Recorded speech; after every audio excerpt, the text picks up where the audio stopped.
So, before I begin, I just want to say that this story is true.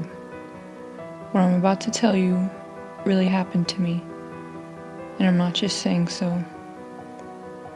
This happened when I was a kid.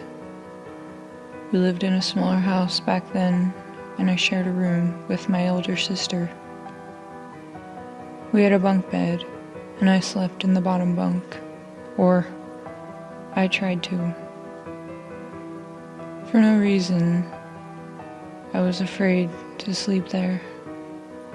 My parents got tired of me calling to sleep in their bed at night, after night. So they suggested that I would sleep next to my sister in the top bunk. My sister wasn't too fond of the idea, but she finally agreed, with the condition that I would sleep so that my head was lower, at the level of her chest and not right next to hers, since I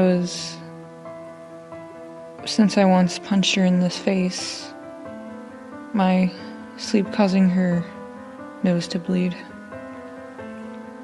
I, of course, accepted her term, since it got me out of the bottom bunk. I slept next to her, and everything seemed just fine. I no longer had nightmares, and I felt safer next to my sister. But then one night, I just couldn't sleep. My sister, on the other hand, was smiling contentedly in her dreams.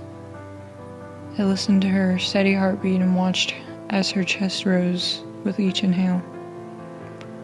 I listened to the silent sounds of the night when I saw something dark moving from the corner of my eye. Naturally, I turned to see what it was, but all I saw was the wooden edge of the bed.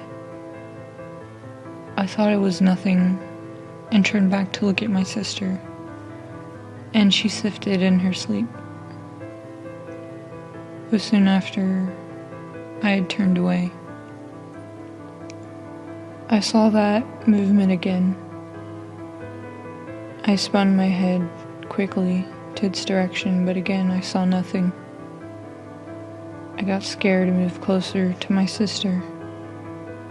I shut my eyes tight and waited until sleep took over me. The next morning I woke to the absence of my sister.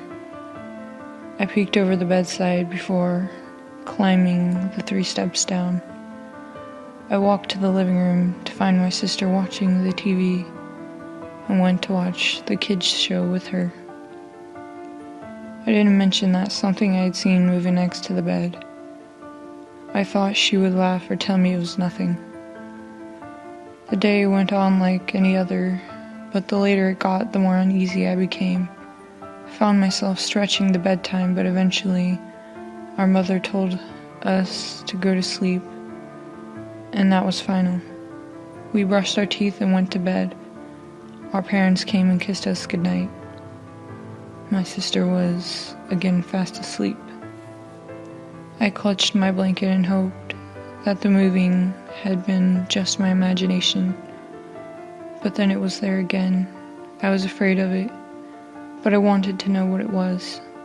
I cautiously turned my head, but when I looked straight at it, it disappeared. I turned away, and as I had thought, it returned. I turned again to see it, this time slowly and careful not to look straight at it. It worked. I saw what it was. A hand. A bony, brownish green hand, with long black nails reaching over the rail of the bed. At this point, I was terrified. I automatically watched straight to it, only to see it quickly pull away. And as scared as I was, I crawled over my sister and looked over the edge to see what the hand belonged to. Nothing. Just the bare floor and the bottom bunk. I laid back in the bed. When I looked away, the hand rose over the edge again. I wanted to see it, but as the hand reached over the side and finally cribbed the edge, I couldn't take it anymore, so I looked at it, causing it to retreat. I stared at the spot where it always rose and it didn't rise back, but I was getting tired and soon drifted to sleep. Each night was the same. I saw the hand, but never what it belonged to. I stopped seeing it when we moved to our current house, and me and my sister got separate rooms. I thought the hand had been only my imagination, fed by my fear of the dark, so I never mentioned about it. It was a few years back that I was talking with my sister about our previous neighbors, a sweet old couple, when we started thinking of all kinds of things we remembered from that house. For the first time ever, I told her about that sickening green hand I had kept seeing. She looked strangely at me and said, "I used to see it too."